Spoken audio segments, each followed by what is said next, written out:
வணக்கம். நம்ம இன்றைக்கி பார்க்க போகிறது என்னென்னா, குழந்தைங்களுக்கெல்லாம் 6 மாதம் தொடங்கின உடனே திட உணவு கொடுக்க ஆரம்பிப்போம் இல்லையா? அந்த மாதிரி என்னென்ன திட உணவுலாம் கொடுக்கலாங்கிறது தான் பார்க்க போகிறோம். முதல்ல குழந்தைங்களுக்கான கேழ்வரகு கூழ் எப்படி செய்யறதுன்னு பார்க்கலாம். அதாவது ராகி கஞ்சி. இந்த ராகி கஞ்சை 2 மெத்தடில் பண்ணலாம். இதில் ஃபஸ்ட் மெத்தட் என்னென்னா, ராகியை முந்தின நாள் இரவே ஊற வச்சுட்டு அடுத்த நாள் காலையில் அதை அரைச்சி வடிகட்டி பால் எடுத்து கஞ்சி காய்ச்சணும். இதை அரைக்கும் போது ராகியை போட்டு ஒரு டைம் அரைச்சிக்கிட்டு அதுக்கப்புறமா தண்ணி ஊற்றி அடிச்சுக்கோங்க. அப்போ தான் ராகி நல்லா அரைப்படும்.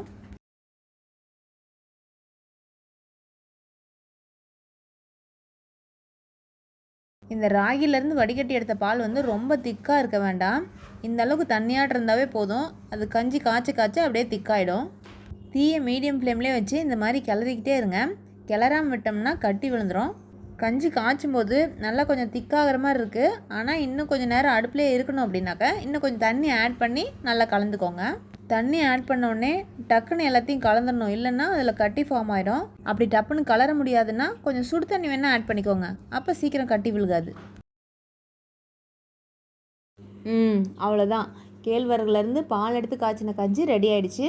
இது இன்னுமே ஒரு 10 நிமிஷம் ஆறட்டும்னு லேசான வெதுவெதுப்போடு இருக்கும்போது, அதாவது வாமாக இருக்கும் இல்லையா, அந்த மாதிரி இருக்கும்போது கொடுத்தோம்னா குழந்தைங்க விரும்பி சாப்பிடுவாங்க.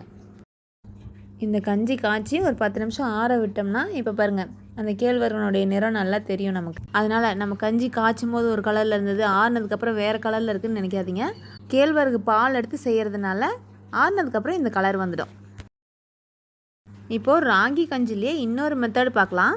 அதாவது ராகி முழுசாக இல்லாமல் மாவாக அரைச்சி வச்சுருக்கீங்க அப்படின்னா, நம்ம எப்பயும் கேழ்வரகு களி செய்கிறதுக்கு மாவை தண்ணியில் கரைச்சி செய்வோம் இல்லையா, அந்த மாதிரி கேழ்வரகு மாவில் தண்ணி கொஞ்சம் அதிகமாக ஊற்றி கரைச்சி தீயை மீடியம் ஃப்ளேம்லேயே வச்சு கஞ்சி காய்ச்சினோம்னா இந்த மாதிரி வந்துடும். அவ்வளோதான். ராகி மாவில் செய்கிற கஞ்சும் இந்த அளவுக்கு நல்லா காய்ச்சிட்டு தீ அணைச்சதும் ஒரு 10 நிமிஷம் ஆற வச்சு வெதுவெதுப்பாக கொடுக்கலாம். டெய்லி ராகி கஞ்சி ஒரே மாதிரி கொடுக்காம இந்த 2 விதத்துலேயும் மாற்றி கூட கொடுக்கலாம். குழந்தைங்களுக்கு கொடுக்கறதுக்கான திட உணவில் முதல்ல கேழ்வரகு கஞ்சி பார்த்துட்டோம். இப்போ அடுத்ததாக நேந்திரம்பழ மாவு கஞ்சி பார்க்க போகிறோம். அதாவது நேந்திரம்பழம் இருக்கு இல்லையா, கேரளா வாழைப்பழம், அதை கொஞ்சம் காயாக வாங்கி தோல் எடுத்துட்டு நல்லா சின்ன ஸ்லைஸாக கட் பண்ணி வெயிலில் காய வச்சு அரைச்சி பொடி பண்ணி வச்சுக்கோங்க. அந்த மாதிரி பொடி பண்ணி வச்சுருக்க நேந்திரம்பழ மாவு தான் இது. தேவையான அளவுக்கு இந்த மாவு எடுத்து கொஞ்சம் தண்ணி ஆட்டமே கரைச்சிக்கோங்க. மாவு சேர்த்ததுக்கப்புறமா தண்ணி கம்மியாக ஊற்றி கரைச்சிக்கிட்டு அதுக்கப்புறமா தண்ணி ஆட் பண்ணிக்கோங்க. அப்போ தான் கட்டி விழுகாமல் இருக்கும். இதையும் மீடியம் ஃப்ளேம்லேயே அடுப்பில் வச்சு நல்லா கலந்துக்கிட்டே இருந்தோம்னா கொஞ்சம் கொஞ்சமாக திக்காயிடும்.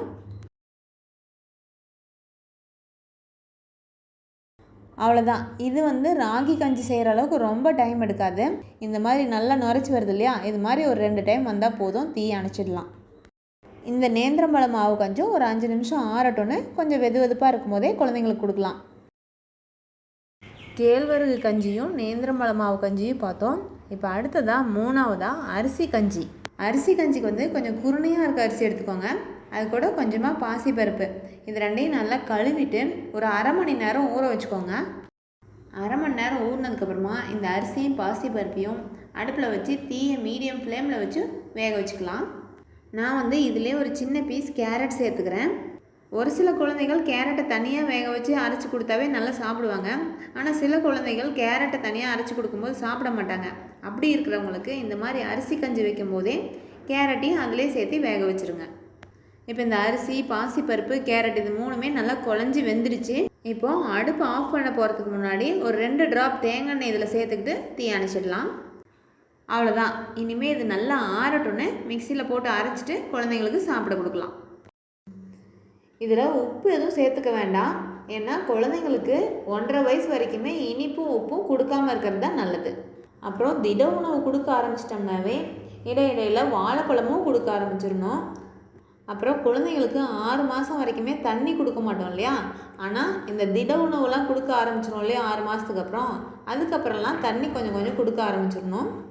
ஏன்னா தண்ணிலாம் கொடுக்காம வெறும் திட உணவு கொடுக்க ஆரம்பிச்சிட்டோம்னா குழந்தைங்களுக்கு மலச்சிக்கல் ஏற்படும். அந்த மாதிரி மலச்சிக்கல்லாம் ஏற்படாமல் இருக்கிறதுக்காக தான் நடுவில் தண்ணி கொடுக்கறது, வாழைப்பழம் கொடுக்கறதெல்லாம் ஆட் பண்ணிக்க சொல்கிறேன். ஆனால் தண்ணியும் வாழைப்பழமும் ஒரே சமயத்தில் கொடுக்க வேண்டாம். அதாவது தண்ணி குடித்த உடனே வாழைப்பழம் சாப்பிட்ட உடனே தண்ணி, இந்த மாதிரி கொடுக்க வேண்டாம். ஒரு அரை மணி நேரமாச்சும் டைம் கேப் வச்சுக்கோங்க. அப்புறம் எப்பயாச்சும் குழந்தைங்களுக்கு மலச்சிக்கல் ஏற்பட்டுச்சுன்னா பயப்பட வேண்டாம். கருப்பு உலர் திராட்சை இருக்கு இல்லையா, சீடட் வாங்கிக்கோங்க. சீடு இல்லாமல் வேண்டாம். அந்த உலர் திராட்சையை ஊற வச்சு அந்த தண்ணியை மட்டும் கொடுத்தோம்னா போதும், மலச்சிக்கல்லாம் நல்லா சரியாயிடும். அப்புறம் மற்ற நேரங்களில் இந்த பழம்லாம் நல்லா கொடுக்கலாம். அதாவது இந்த பப்பாளி, சப்போட்டா பழம் இதெல்லாம் மிக்சியில் இல்லைன்னா கையில் நல்லா மசிச்சுட்டு கொடுங்க. அவ்வளோதான். குழந்தைங்களுக்கு 6வது மாதமும் 7வது மாதமும் கொடுக்கறதுக்கு இந்த உணவுகளே போதுமானதாக இருக்கும். வேற ஒரு பதிவில் 8வது மாதத்தில் என்னென்ன உணவு கொடுக்க ஆரம்பிக்கலான்னு பார்க்கலாம். நன்றி.